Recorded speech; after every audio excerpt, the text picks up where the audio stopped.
So that would slowly drain my energy.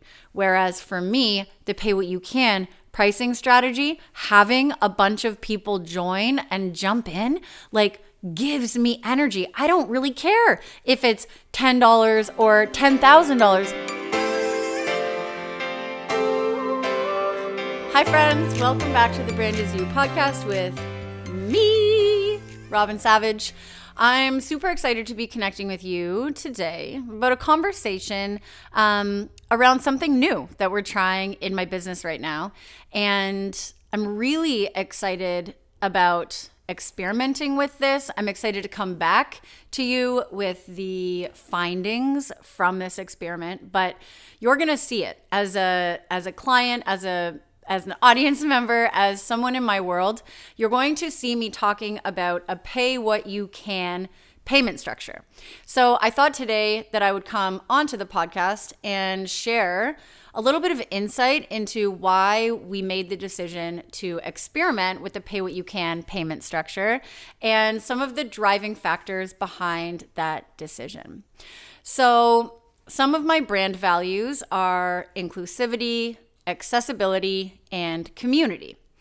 And I've always really valued giving a lot of free content, such as the podcast, the YouTube channel that just kicked off, Spotify playlists, Instagram, social media content, emails, and I even run free masterclasses a few times a year. So I've always really valued giving away free content to really serve the accessibility and inclusivity values in my brand. Now, one thing that I started to notice over time was that the high price points in my product suite, so of all of my offers, the price points that were starting to feel the most unaligned were actually the high price points.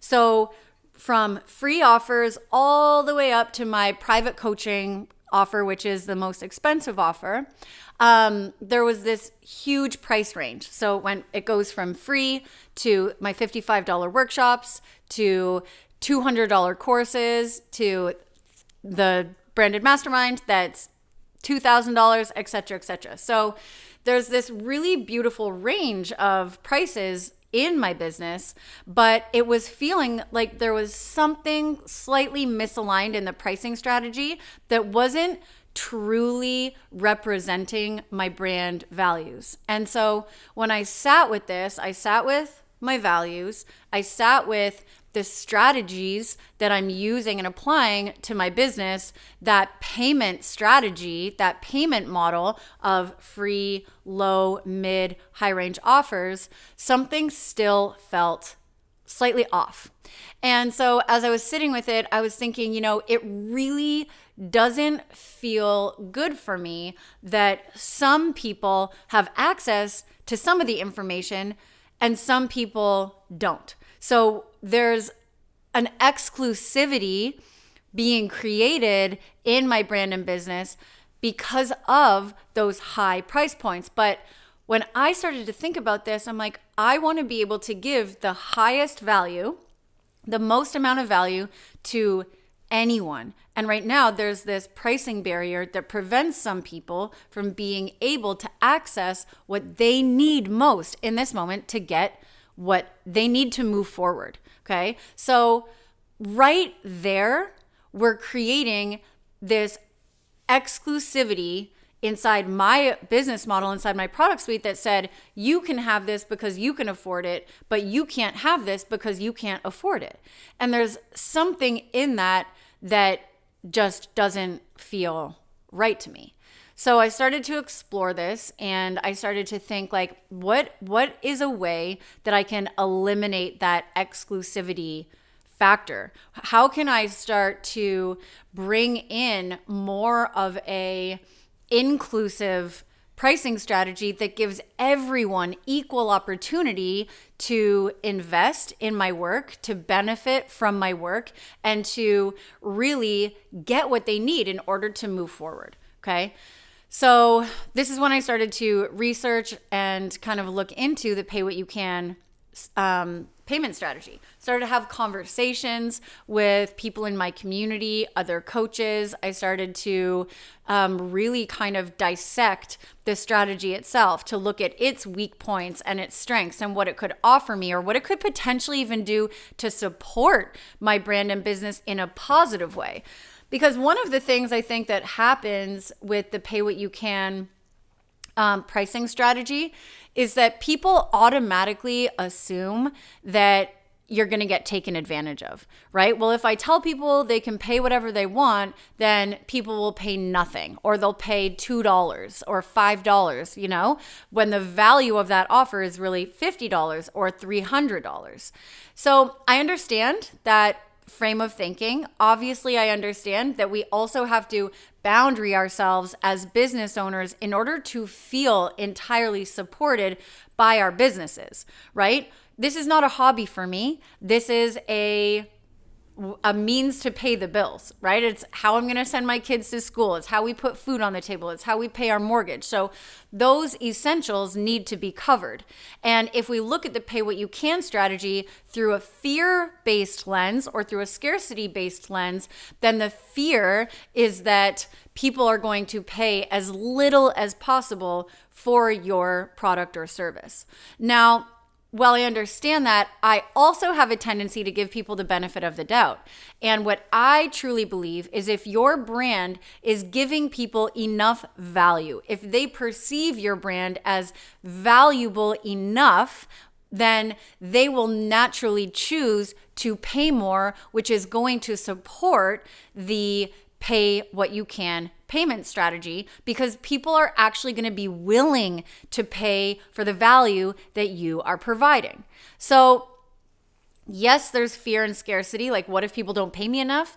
And then there's also this opportunity, right? This opportunity to create a perceived brand value, to create relationships with your audience, to give so much that you're actually inspiring people to pay as much as they possibly can. Some people will pay more than your suggested price because they perceive the value of your brand to be so high. Okay. So I started to look at the pay what you can payment strategy as a really big opportunity to fulfill my brand values. Okay, to bring inclusivity, accessibility, and community even more into my brand by removing that pricing barrier.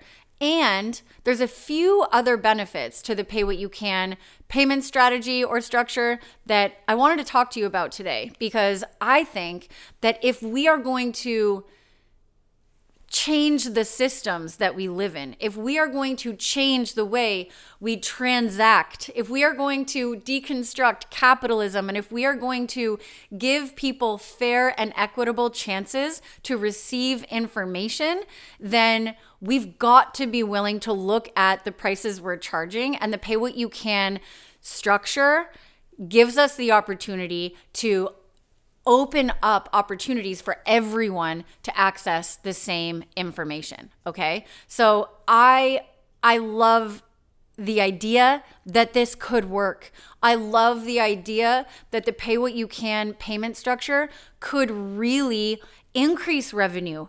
And if not increase revenue, then at least sustain it, because the people who are paying those really high numbers are offsetting the low payments. Okay. So we're bringing our revenue back into this equilibrium and sort of stable state. Now, that's what I see as the goal. Everyone has access to the information and people can pay what they can. And the people who can afford to pay more are then supporting the people who can't afford to pay very much. Right. So we're sort of checking our privilege here a little bit. Right? We're sort of saying, hey, I've got a lot. How can I help the person who has a little? That to me is the main benefit of the pay what you can structure. But there are a lot of other benefits to this strategy that I'm going to share with you today, because I really think that this may support some of your brand values as well when I dive into this a little bit. Okay. So one of the things one of the benefits with the pay what you can payment structure that we've already talked about is inclusivity and accessibility, okay? So pay what you can opens up your range of customers, regardless of their financial situation, to access your products and services. So all of a sudden we're saying this opportunity, this offer that was only available to the people who can afford it is now available to anyone. That, in my mind, is a huge win, all right? This inclusivity can help you reach more people, a diverse audience, and a broader audience, okay? This is where we have to get really clear with what our brand goals are. I've worked with many clients who really only want to work with the few. They don't want to work with the masses. So this pay what you can payment structure wouldn't really align with them, okay? Because they don't have the desire to reach the masses or to broaden their audience. But for someone like me who desires to serve the masses, serve the many, this payment structure right away really sounds like it aligns with me because it's going to help me reach more people and broaden my audience, okay? So ask yourself, what are my brand goals? Okay, do I want to serve the one or do I want to serve the masses? And that one brand goal, knowing that for yourself, is really going to change the way you market, promote, and sell your offers. It may even impact your pricing, just like we're talking about today. Okay, so the next thing that a pay what you can structure is going to do for your brand is bring in a varied customer base, okay? Now, this is a bit of an interesting point because often people will price their offers based on the clientele. So if you are just beginning out, then maybe there's a lower price point because the assumption is you're not making enough money to purchase something at a higher price point quite yet. And then for someone who's more advanced or someone who's further along on their journey, they may be more willing to invest at a higher price point, or they may have more money saved up, or they may have higher revenue or whatever it is, so that they can afford that price point, right? So all of a sudden, now we are removing price as a barrier, which allows us to attract customers who may not have been able to consider your offer otherwise, okay? So we're kind of saying whether you're a beginner, an intermediate, or an advanced, whether you're in this demographic, or this demographic, you can now afford this offer, this product or this service, if it applies to you. Okay, so eliminating pricing as the barrier is going to broaden our customer base. I think this is something that we really need to be mindful of because we don't want to sacrifice the quality of our work or the potency of our work. So even if you have a really great offer that is for a really advanced business strategist, say. So you've got this business coaching offer. It's for a really advanced business strategist, and you're going to implement the pay what you can payment structure. You do not want to change the content that's inside that offer, okay? You want to actually maybe even get even clearer on what the content is so that people can choose how valuable or how relevant that offer is for them. So people aren't going to be making the choice based on price with a pay what you can structure, but they are going to be making the decision to invest in you based on whether or not the information and the value inside that offer is relevant for them. So this is where your brand messaging, articulation, and the clarity of the offer is going to be super important so that your soul clients can be making informed choices. Okay. I know for myself, there are times when I don't buy something strictly because it's too expensive. Now, if we operate under the pay what you can structure, then all of the sudden we are empowering our audience to say, I thought I didn't want that because it was too much money. And now I have the power to choose if that thing is really for me because the pricing barrier is eliminated. It's no longer there. So we're actually giving our audience more buying power. My hope with this is that people will take radical responsibility and put themselves in the places that they need to be. Okay? So, for example, with that high-level business strategy offer, I am not going to buy that offer just because I can. I'm going to make a really responsible decision for myself and say, do I belong there? Is that really for me? The same way I would go to Zara and try on a dress and be like, nope, that is not my style. That is not my color. That is not it for me.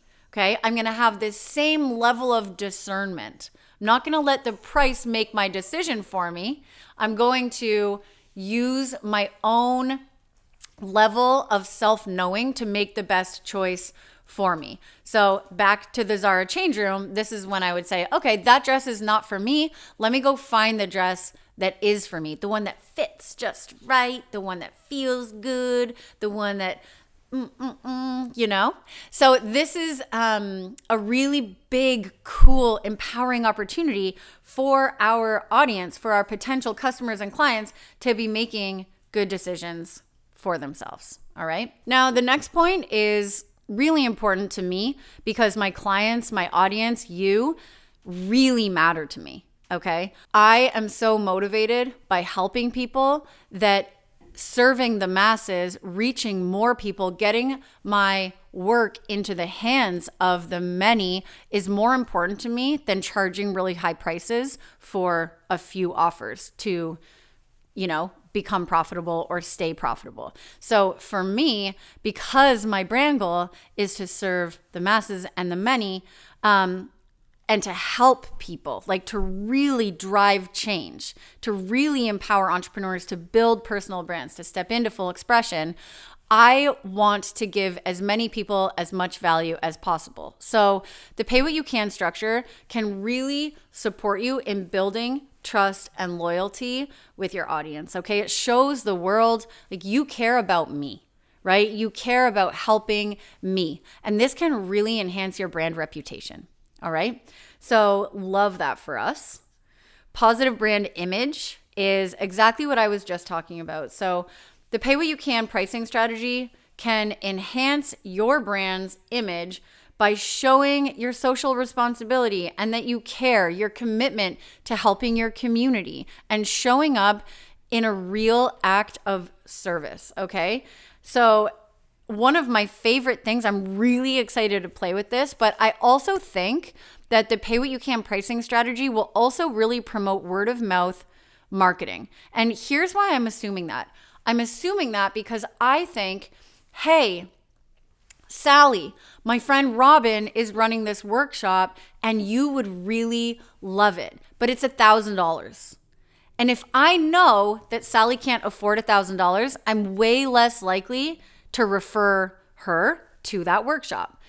I'm even less likely to refer Sally to that workshop if I think she might not be able to afford $1,000. Okay? Because I don't want to make an assumption that Sally has the money to spend or doesn't have the money to spend. So as soon as we remove the pricing barrier from the equation, what happens is that I, as a friend of Sally and as an audience member of Robyn, I connect the dots between Sally's desires and the solution that the workshop is providing. And I say, oh, Sally, you should really hop into this workshop because it's talking about exactly the thing you mentioned to me yesterday in our conversation. So now I'm going to talk to Sally and be like, hey, go check out that workshop.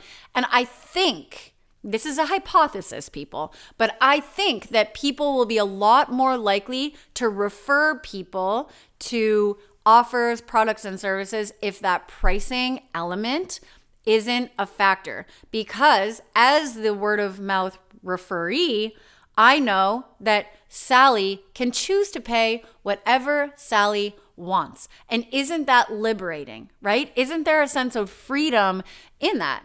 So love that. Okay? This is the last point that I've got written down, and I think it's an important one.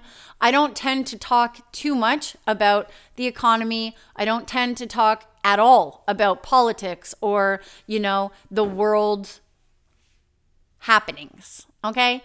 But they're happening. The world happenings are a happening. And it's really hard to avoid the hard facts, okay? And the facts are interest rates are really high. A lot of people are stretching themselves to maintain regular monthly expenses. It's the way of the world right now. And I'm not saying that it's like that for everyone. I'm not saying that it's impossible to make money, because it's not impossible to make money. But what I am going to say is this. In times of change, in times of turmoil or collective unknowing, having a pay what you can pricing strategy can really help you continue to serve your audience even when economic situations are uncertain, okay? And for me, because of my brand goal of serving the masses, I would rather get my work in more hands and encourage people to sign up, whether they can pay $25, $75, $100, $200, and sign up and show up and be there, than I would try to sell something for $1,000. Try to sell something for $1,000, try to sell something for $1,000, try to sell something for $1,000, because that for me would feel out of alignment and tiring. So that would slowly drain my energy. Whereas for me, the pay what you can pricing strategy, having a bunch of people join and jump in, gives me energy. I don't really care if it's $10 or $10,000, because the truth for me is that what motivates me is serving people. So the person who paid $10, I know and trust that they are paying what they can in this moment. The person who paid $10,000, I also trust that they are paying exactly what they can in this moment. They're in overflow. They're supporting the person who could only pay $10. Okay? So the pay what you can pricing strategy in times like these, in uncertain times, in times of crisis or resilience where we're all having to figure things out, I think the pay what you can pricing strategy is a really great way to show your audience that your brand is willing to adapt, that your brand is willing to flow with the times and change and to meet people where they're at. Okay? So a couple things that I just want to say about the pay what you can pricing strategy. I'm new to this, so we're literally testing it out for the first time, but create guidelines around the pricing. Okay? Create guidelines. Like, how should your pay what you can strategy be used? How should people be interacting with it? So you get to create guidelines around it. You can also set a lowest payment, which I recommend so that people aren't paying nothing. Okay. And then lastly, if you do choose to experiment with the pay what you can structure, just like I am, then track it. Okay. So we just launched a brand new workshop today, offers and launches. And already in the people who have registered for it, we're seeing an even split, 50-50. 50% of the people have paid the suggested price or higher, and 50% of the people have paid lower than that price. So I'm really excited to see how this experiment goes. I'm really in alignment with the idea of it. And I think that the curiosity and the feeling of alignment and the feeling of wanting something to work for your business can be enough of a reason to try it out. Okay. So when you try something out, like the pay what you can payment structure, you've got to be discerning. You've got to put your business cap on, look at the facts. Okay. Is this working? Is it not working? How can I adjust it for next time? Okay. And get going. Don't be afraid of trying something new. And I hope that this conversation has inspired you to perhaps look up the pay what you can pricing strategy, or to log in to my website and see how it feels for you. What are you drawn to pay in that situation? Okay. How does it feel? What do you think? And then just allow yourself to get curious in all aspects of your pricing, your marketing, your communication, your brand, your business, your offers, your products, all of those things. I really believe that a level of curiosity in our work propels us forward. Okay? I love you. Thank you so much for watching the podcast. If you're watching on YouTube, thank you so much for listening to the podcast in all of the places.